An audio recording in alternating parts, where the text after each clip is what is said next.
할렐루야. 빌립보서 3장 전체인 1절부터 21절까지의 말씀을 제가 개인적으로 공부하여 번역한 내용으로 읽어드리겠습니다. 3장 1절. 제가 여러분에게 복음의 진리를 반복적으로 줄기차게 설파하더라도 지치지 않고 그다지 수고롭게 느껴지지 않습니다. 복음의 열정이 계속해서 에너지를 일으키기 때문입니다. 나의 이러한 반복적 교훈이 여러분들을 안전한 곳으로 이끌 것입니다. 그러므로 여러분에게 반복해서 다시 말하니 주님 안에서 기뻐하십시오. 2절. 형식적인 할례로 구원에 이른다고 하면서 형식주의에 사로잡힌 율법주의자들은 실제로는 악을 행하고 있는 들깨와도 같은 경거망동하는 자들입니다. 그들을 경계하십시오. 멀리하십시오. 반복적으로 복음을 아무리 전파하더라도 절제하지 않고 악을 멀리하지 않는다면 소용이 없기 때문입니다. 3절. 진정한 할례, 즉 가장 고상한 인생의 모습은 이렇습니다.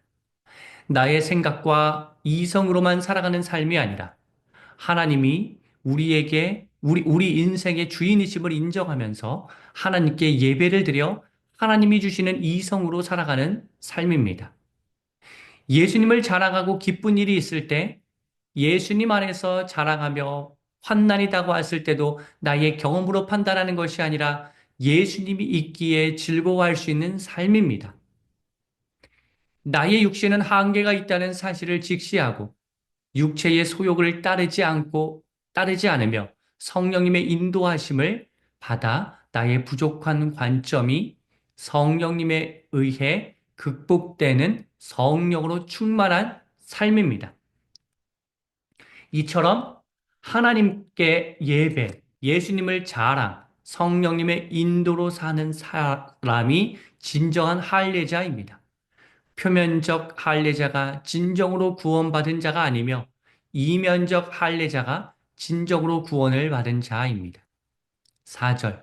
율법주의자들이여 당신들이 율법에 정통하다고 하면서 율법과 할례로 구원을 얻는다고 주장하는데 율법의 측면에서 나는 당신들과 비교했을 때 전혀 뒤처지지 않습니다.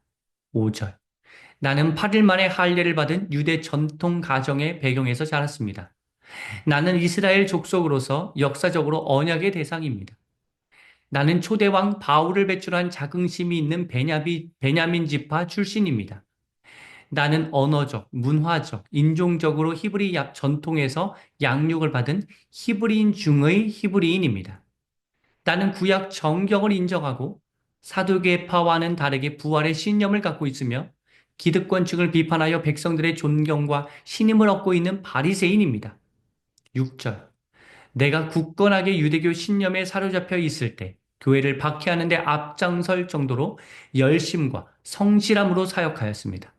나는 형식적으로는 율법을 다 지키었기에 율법의 의로는 조금의 흠도 없는 사람입니다. 7절.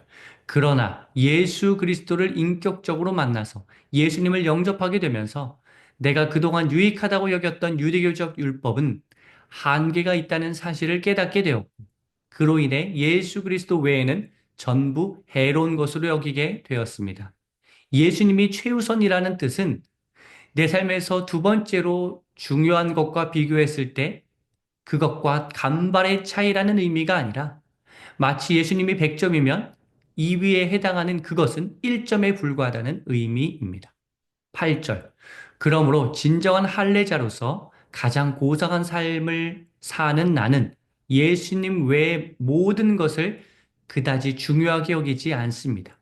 예수님 외의 모든 것이 필요하지 않다는 뜻이 아니라 예수님 외의 모든 것은 예수님 중심의 삶을 살 때의 의미와 가치가 있다는 의미입니다.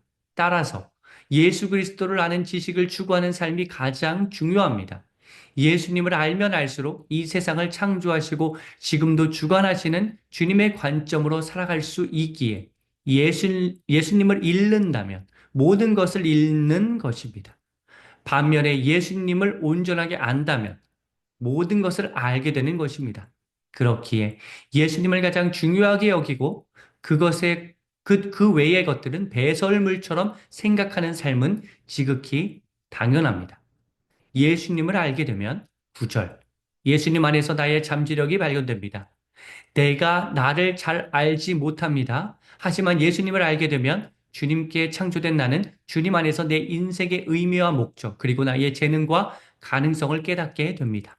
이러한 변화는 율법을 지키기 때문에 된 것이 아니라 예수 그리스도를 믿는 믿음으로 인함입니다.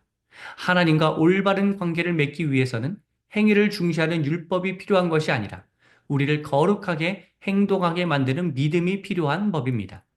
여기에서 말하는 믿음은 나의 믿음이 아니라 하나님께서 내게 주시는 믿음이기에 나의 선한 행동은 하나님의 의로움에 기인한다고 볼 수 있습니다.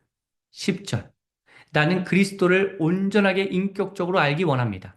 알면 알수록 더 알고 싶어집니다. 나는 그리스도의 부활의 능력을 깨닫기 원합니다. 절망 중에도 소망과 생명과 구원이신 예수님을 바라보려고 합니다. 나는 그리스도의 십자가를 깊이 있게 묵상합니다.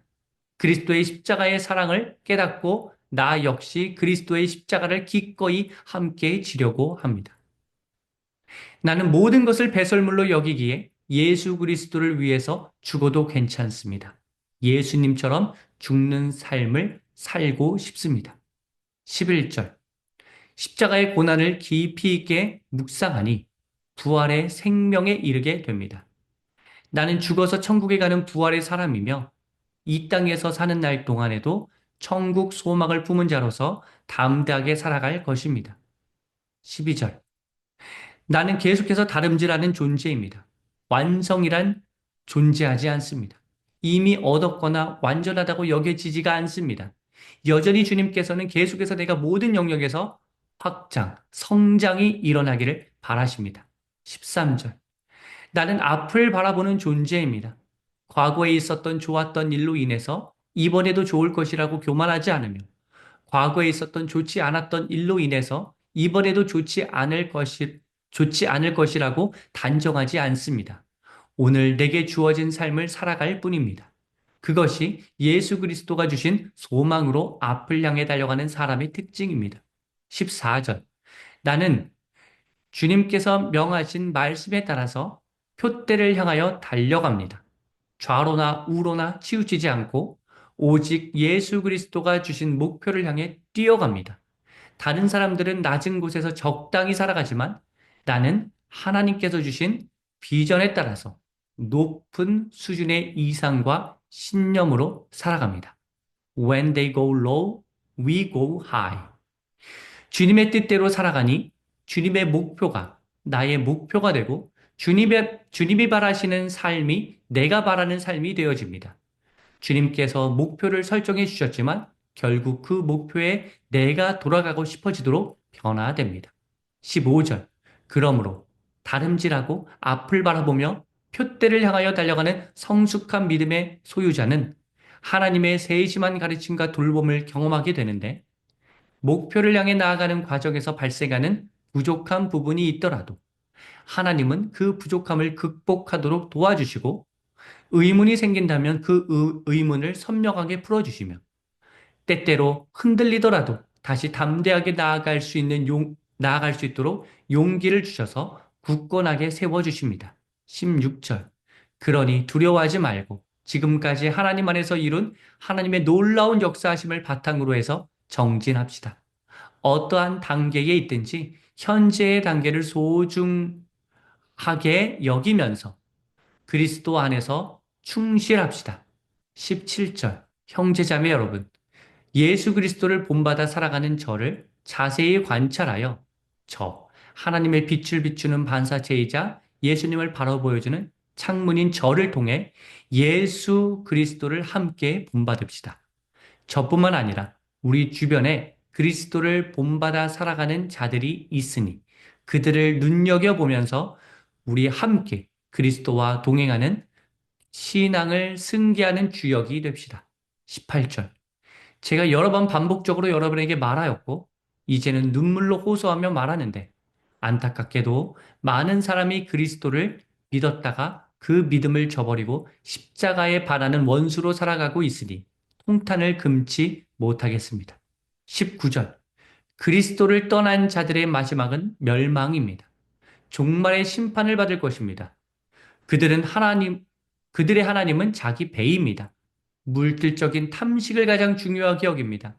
하늘의 일에는 도통 관심이 없고 세상의 일에만 관심을 두는 그들의 가시적 자랑거리가 지금으로서는 영광스럽게 여기며 자랑스럽게 생각되나 결국 그로 인해 부끄러움을 당하게 될 것입니다. 20절. 다시 한번 말하지만 우리는 천국의 시민권을 부여받은 자이지만 이 땅에 살아가고 있는 이중 국적자입니다. 우리는 구원을 기다리는 자입니다.